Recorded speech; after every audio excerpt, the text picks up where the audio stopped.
silahkan lakukan. Jangan hanya 5.000 orang, 50.000 orang aja suruh ngerahkan. Saya tidak akan gentar.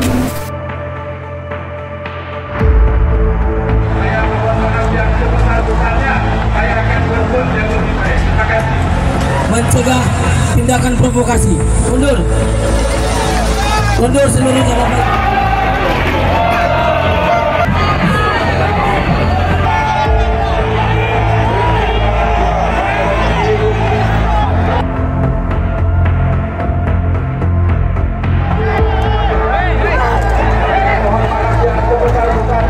Saya akan berbuat yang lebih baik. Terima kasih.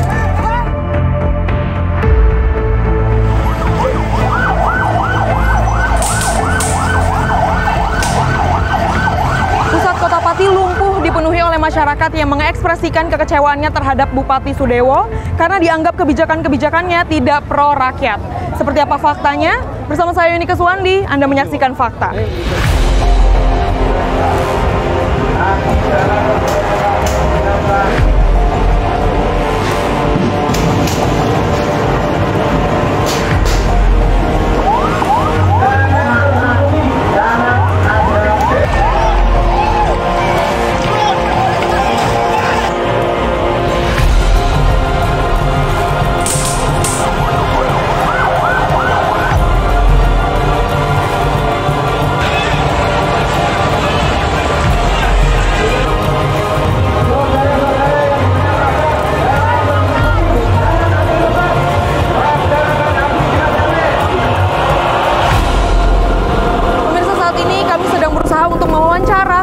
Koordinator aksi serta koordinator donasi dari aksi demonstrasi pada hari ini, Mas Teguh. Selamat siang, Mas. Selamat siang. Izin, Mas. Mas Teguh, Unika TV One. Mas, mungkin boleh diceritakan kenapa melakukan demonstrasi pada hari ini? Ya, kita kan menuntut untuk Pak Bupati Sudewo untuk turun dari jabatannya, gitu aja. Kenapa, Mas, alasannya mau Pak Bupati ini turun? Ya, kebijakan yang menindas dan kebijakan yang arogan. Contohnya bagaimana, Mas? Contohnya yaitu satu, menaikkan pajak dengan semena-mena tanpa pertimbangan-pertimbangan. Terus setelah diproses, di awal ada yang protes, dia malah nantang warga, silakan untuk demo gitu. Jadi kayak menantang gitu. Terus kemudian arogansinya lain banyak sekali. Dia dalam kepemimpinannya ternyata penuh dengan kebohongan. Dan hari ini gimana, apa yang memancing warga untuk makin marah, mungkin makin kecewa, ini bagaimana? Ini kita realitas saja. Karena warga sudah banyak sekali posisi panas, itu sudah warga itu enak kok. Pak Sudewo itu berkata atau pakai voice apa? Ini warga terlihat, pemirsa, masih melimpari barang-barang donasi seperti air-air ke arah kantor bupati secara tiba-tiba, pemirsa. Ini juga masih ada pemirsa, ada masyarakat juga yang mengajak warga lainnya untuk berhenti anarkis dan melempari barang-barang ke dalam kantor bupati. Ini sepertinya tidak jadi dua kubu, antara kubu yang kecewa, tersurut emosinya, serta warga yang mau untuk perjalanan demonstrasi ini berjalan dengan damai.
Sakit hati. Tidak tahu lah jalan saya, tapi ini sakit hati. Pembelajaran cepat mereka semakin marah malah aku. Tapi ini kenapa tadi tiba-tiba, Bu?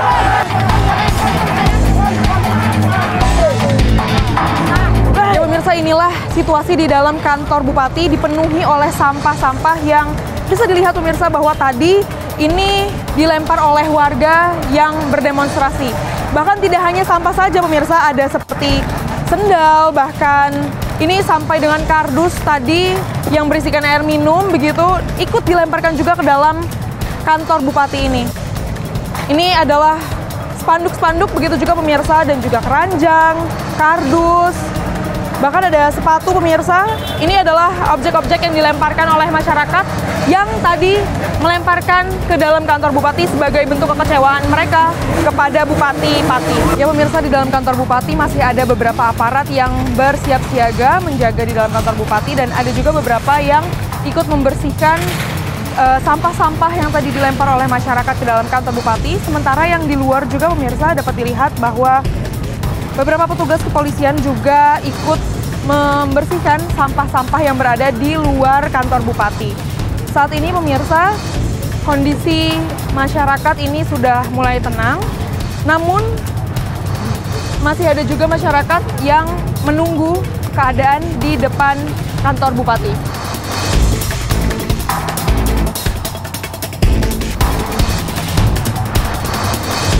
Pemirsa, sementara itu kami akan menuju ke kantor DPRD, pemirsa, karena kabarnya akan rilis informasinya di sana terkait dengan pemakzulan Bupati Sudewo.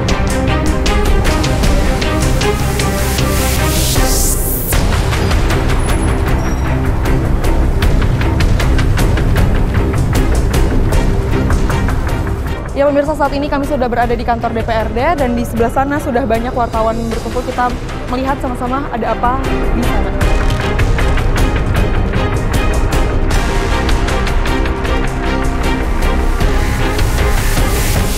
Bapak izin Pak, Yunika dari Fakta TV One, izin Pak untuk langsung wawancara Bapak ya dengan tim Fakta.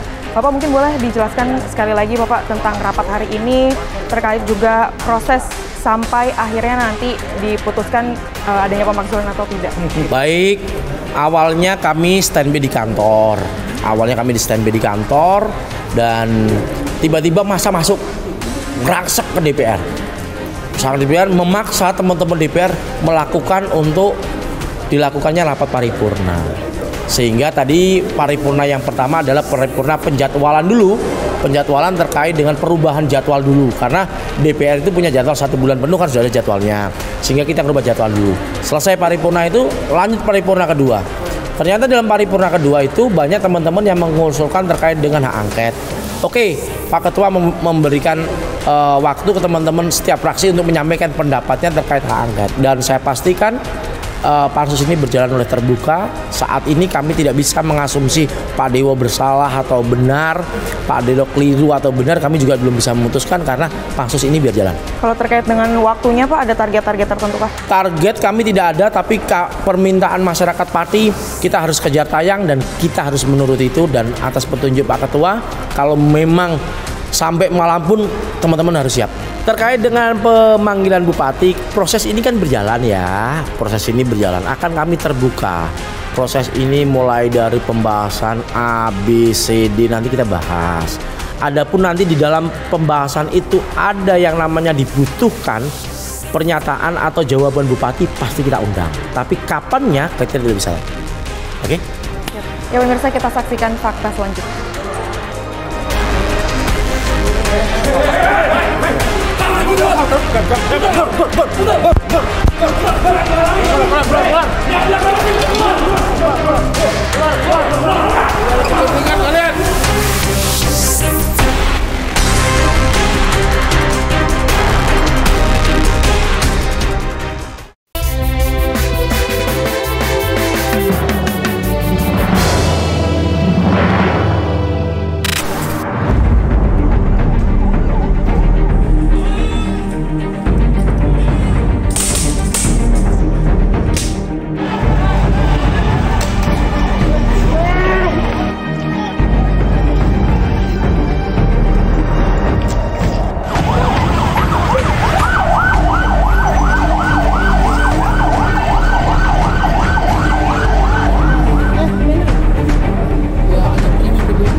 saksikan pemirsa bahwa kami melihat ada beberapa orang yang baru saja dikeluarkan dari kantor Bupati menuju ke dalam ambulans yang disediakan oleh Dinas Kesehatan Kabupaten Pati. Korban sakit semua, korban.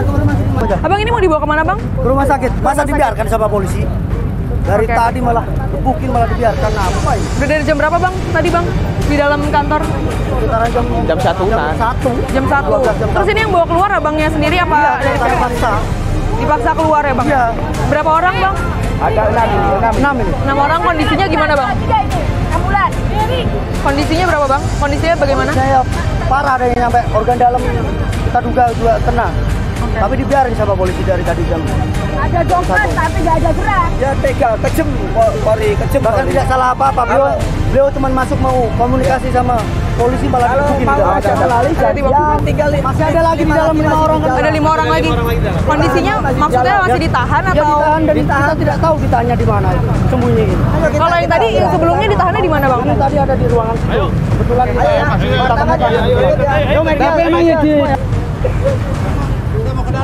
Ya pemirsa, saat ini kami sedang bersama dengan koordinator aksi pemirsa akan masuk ke dalam kantor Bupati ini untuk melihat kondisi 5 orang, katanya 5 orang yang masih ditahan di dalam dengan keadaan yang buruk begitu.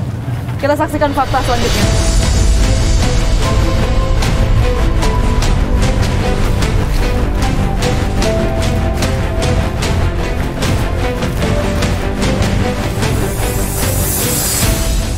Nggak tahu. Tadi yang 4 kan posisi di sini. Ada yang 5. Yang 5 selanjutnya aku nggak tahu. Masih ada lagi 5. Ini terus pada pergi ya. Tadi 6 orang ya, Bang, yang berarti di sini. Di sini, dimasukin ke di sini 5. 5. 6 Di sini 6. Tinggal 4. Ada yang tahu? Ke depan itu 5, masih 5 lagi. Loh, ada kok. Oh, yang dikeluarkan tadi ngomong masih ada di dalam kok. Oh, beda ruang kok. Siapa namanya? Sulaiman. Dedi Sulaiman. Oh. Dedi Sulaiman ini belum kembali nih. Coba cari sana, tanya ayo. Tadi saya antar di sana. Hah? Iya di situ tapi pindah ruangan gitu loh. Tapi di sini yang Ya sini nih.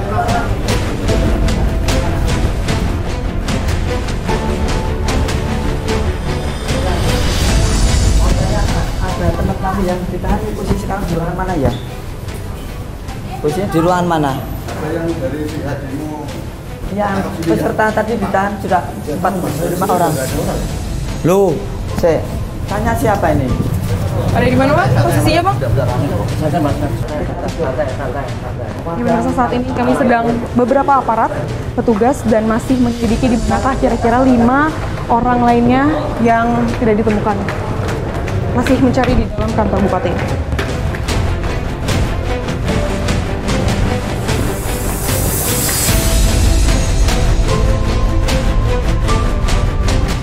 Tadi Pak Kapolda bilang kok selama warga Pati dibebasin semua kok.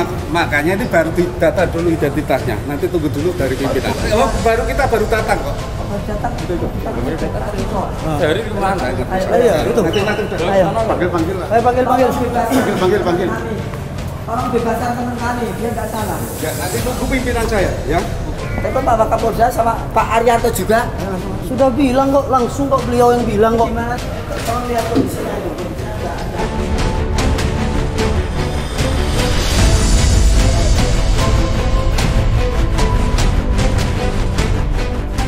Bang, tapi benar, Bang, ini tadi udah ada 5 orang yang dipastikan belum ketemu ini, demonstran ini yang lagi ditahan. Iya.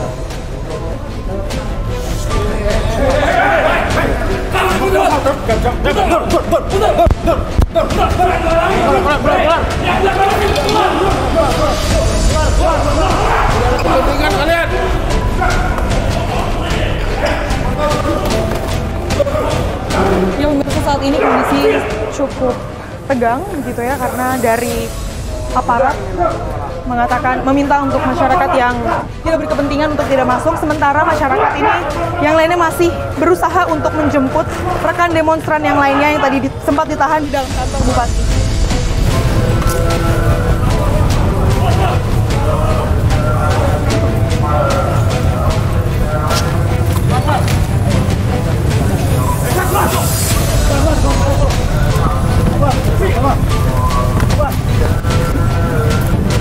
mau memperjuangkan biar mereka keluar. Dan saya sudah minta bantuan sama anggota Dewan juga menyatakan ini selesai demo keluar, tapi masih ditahan, diombang-ambing mau diperiksa kemanapun. Tak potong. Terus di dalam itu disuruh megang batu dan difoto-foto. Ada saksinya. Tapi teman-teman yang tadi ditahan di dalam, mereka melakukan aksi apa sehingga bisa ditahan, Pak? Ya mungkin tadi mungkin ada rusuh atau apa kan jadi asal. Wong warga tidak ada batu, adanya aqua. Tadi keterangannya gitu, keterangan dari temennya tadi disuruh pegang batu terus difoto. Itu seolah-olah dia mau melemparkan batu.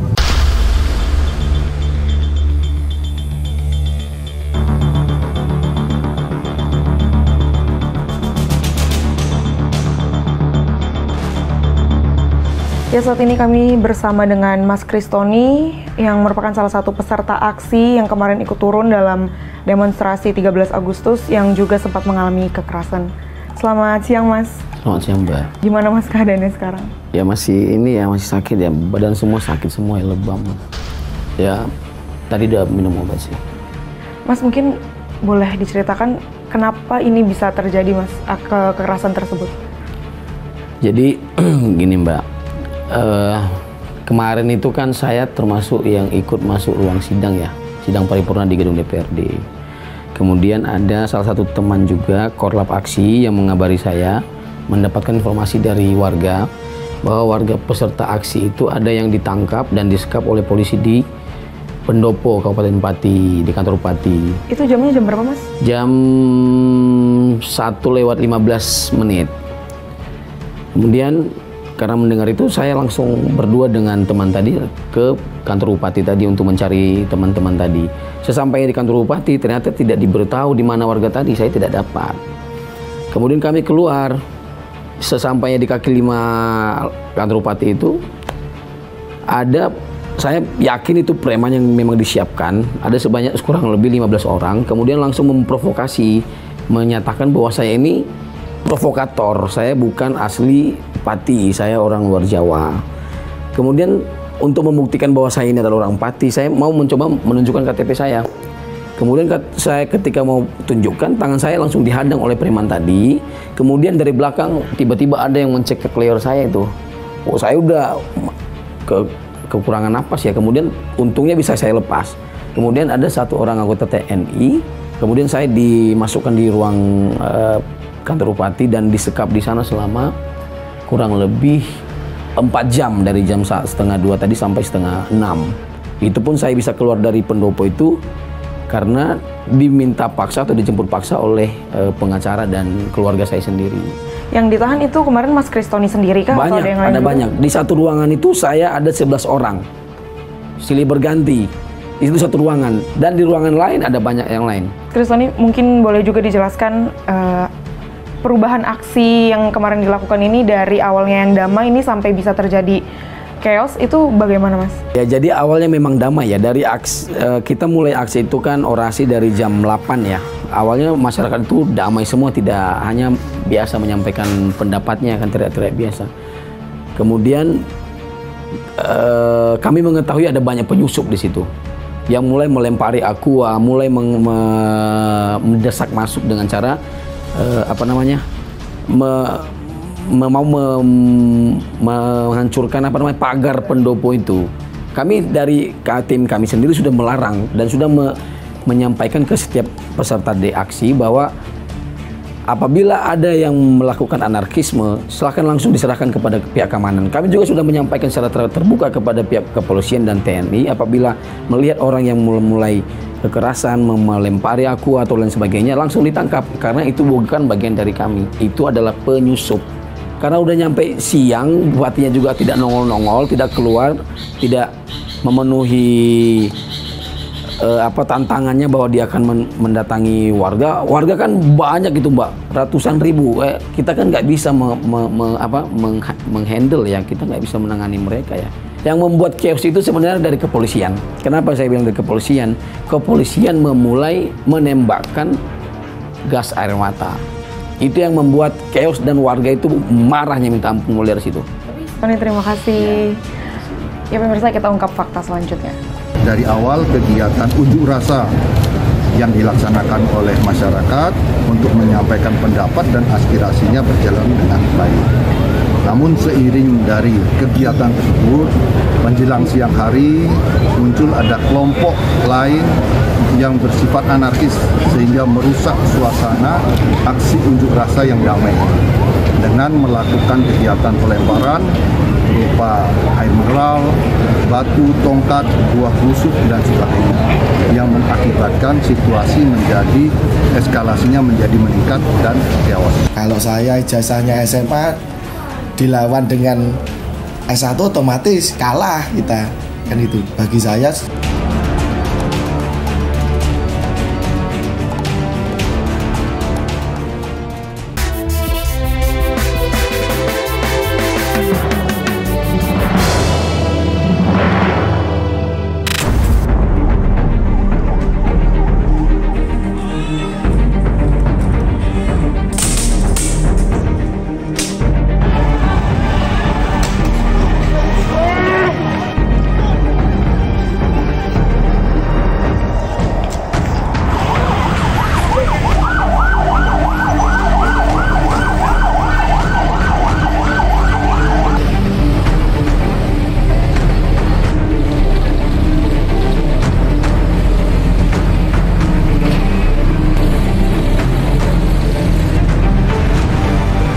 Kami akan mengajak Anda untuk mewawancara para karyawan yang diberhentikan di RSUD Suwondo Pati. Saat ini saya sudah bersama dengan korban pemberhentian RSUD Suwondo. Selamat siang Ibu-Ibu, Bapak-Bapak. Iya, siang. Bu, sebelumnya dengan Ibu siapa? Dengan Bu Haning. Kalau Ibu? Dengan Bu, mungkin boleh diceritakan sudah berapa lama Ibu bekerja di RSUD Suwondo sampai akhirnya diberhentikan gitu? Ya, kalau dari saya masuk tahun 2015 dan diberhentikan tahun 2025 karena ada tes. Kalau Ibu? Saya masuk tahun 2005 sampai diberhentikan tahun 2025. Terhitung sudah 20 tahun saya bekerja di Suwondo.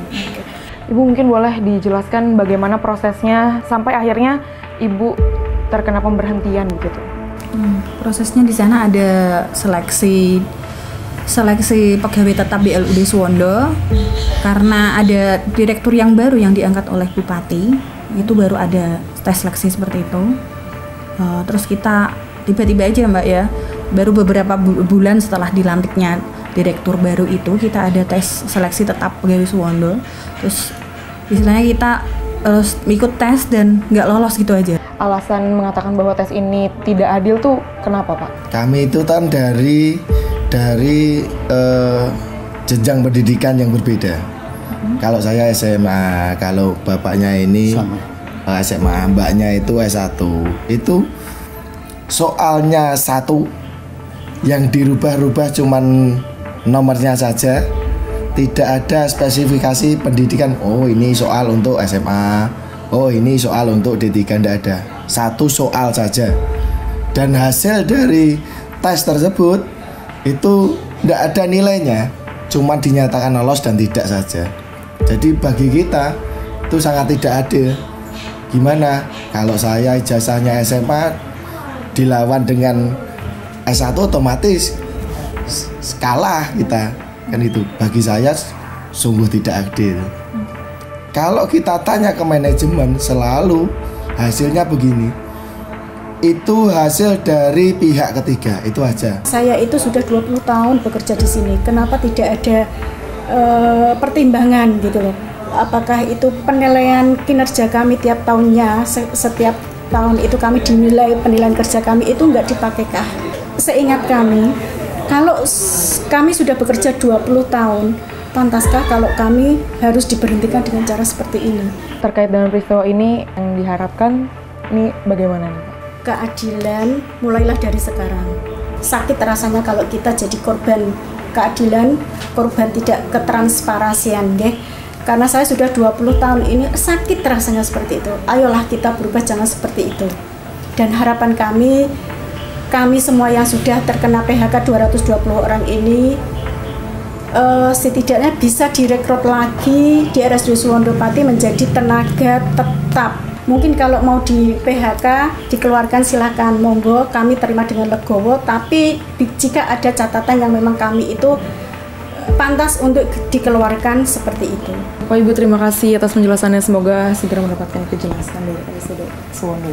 Ya, saat ini saya sudah bersama dengan Pak Gule selaku koordinator tim advokasi Aliansi Masyarakat Pati Bersatu yang sekaligus juga menjadi kuasa hukum dari karyawan RSUD Suwondo Pati yang diberhentikan. Terkait dengan pemberhentian karyawan RSUD Suwondo Pati ini, Bapak selaku kuasa hukumnya menemukan kejanggalan? Dari sisi yuridis, itu tindakan Pak Bupati lewat direkturnya yang memberhentikan mereka sebagai karyawan, menurut saya itu banyak persoalan-persoalan hukum. Misalnya, sebagaimana kita ketahui bahwa sesungguhnya baik perusahaan maupun BUMD, termasuk rumah sakit misalnya, itu harus tunduk dan patuh pada ketentuan perburuhan.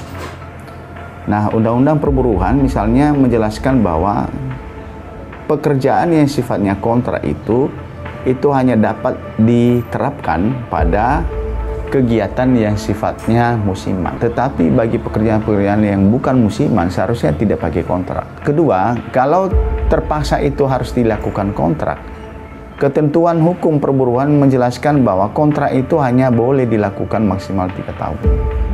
Selanjutnya, posisi karyawan kalau diteruskan kontraknya maka harus dibaca sebagai bentuk pengangkatan yang bersangkutan menjadi karyawan tetap. Nah, kalau sudah karyawan tetap, maka dia tidak boleh sembarangan untuk memberhentikan orang. Harus ada kesalahan-kesalahan yang dilakukan oleh yang bersangkutan. Tidak boleh dites lagi karena sudah dianggap dia sebagai karyawan tetap. Oke, terima kasih Pak Gule atas penjabarannya. Selamat mengawal masyarakat, Pak. Ya pemirsa, saat ini saya sudah bersama dengan Pak Sumadi selaku aktivis. Apa yang terjadi sebenarnya dengan pajak di Pati ini sehingga membuat masyarakat ini bisa dikatakan marah begitu ya? Apakah benar ada kenaikan pajak yang signifikan gitu Pak? Bahwasanya memang di Pati ini terjadi keributan, geram, dan akhirnya berakibat aksi besar-besaran pada tanggal 13 Agustus 2025 kemarin. Itu disebabkan adanya kenaikan pajak yang dipungut oleh pemerintah daerah Kabupaten Pati yang nilainya nggak main-main, sampai dengan 250% dan bahkan banyak yang lebih dari 250%. Bukannya Pak Bupati ini udah sempat mengeluarkan statement bahwa kenaikan pajak 250% dan seterusnya itu dibatalkan Pak? Secara lisan, pembatalan pajak itu disampaikan oleh Bupati Sudiwo. Namun secara legal formal itu masih belum kami ketahui karena secara yuridis dari pihak pemerintah daerah itu belum mengeluarkan itu. Siap, terima kasih Pak Sumadi atas penjelasannya. Iya, terima kasih kembali. Pemirsa, kita temukan fakta selanjutnya. Ibu, permisi. Maaf Mbak, nggak ada orangnya. Nggak ada orangnya ya?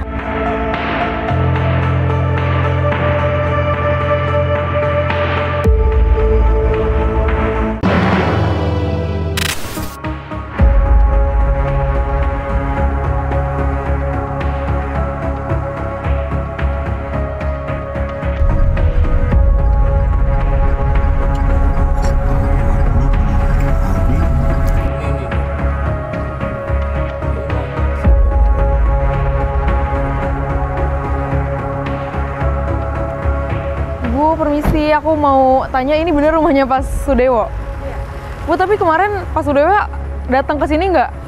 Nggak tahu. Nggak tahu ya? Ya pemirsa, kami mau mencoba untuk masuk dan menemukan kira-kira ada orangkah di dalam yang bisa kami tanya-tanya informasi mengenai keberadaan Pak Sudewo. Ibu, permisi. Maaf Mbak, nggak ada orangnya. Nggak ada orangnya ya? Ibu biasanya Pak Sudewonya pulang kapan ya Bu? Biasanya? Kurang paham ya Mbak. Oh iya. Ibu, tapi bener kan ya ini rumah Pak Sudewo? Pemirsa, kami sudah berusaha untuk mencari keberadaan Pak Sudewo dan mengkonfirmasi kepada warga sekitar, namun seperti yang nampak tadi pemirsa tidak ada jawaban dari orang yang tinggal di dalam dan kami juga tidak menemukan jawaban lainnya terkait dengan keberadaan Pak Sudewo.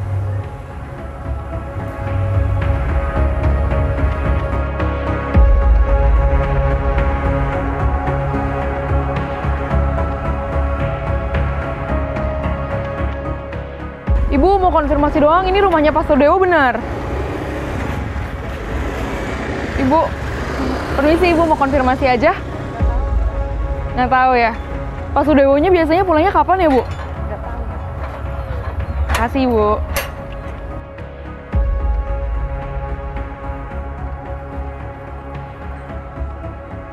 Ini dia salah satu rumah yang dimiliki oleh Bupati Pati Sudewo, dan masyarakat juga mengkaitkan harta kekayaan yang tercatat di LHKPN sebanyak 31,5 miliar. Tidak hanya di sini saja rumahnya ataupun rumah dinas di Pendopo, tapi juga tersebar di berbagai wilayah seperti di Jakarta dan juga di wilayah-wilayah Jawa lainnya. Bupati Sudewo ini tidak berada di kediamannya, yakni di tempat tinggalnya. Ini pemirsa, dan juga kami tadi sudah berusaha ke rumah dinasnya di Pendopo, pemirsa, dan juga tidak menemukan keberadaan dari Sudewo.